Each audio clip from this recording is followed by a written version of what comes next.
ganito yan sa atin, ganyan, yate na eh. Oo. Sa atin, dami nang lumulubog. Na-overload man. Tapos yung makina, puta yun na, pintura na.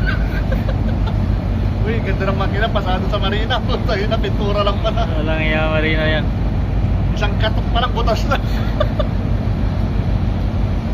Ano, dapat i-standard nila din. Pati lisensya ba?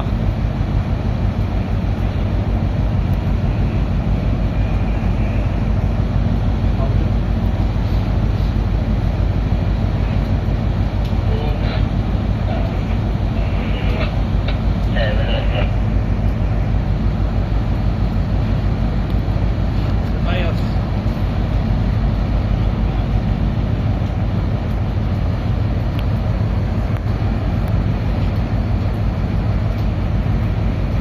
Why they don't start to pull it? Let's go.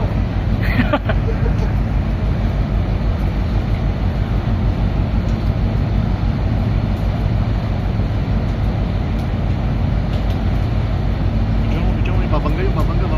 Oo nga, no?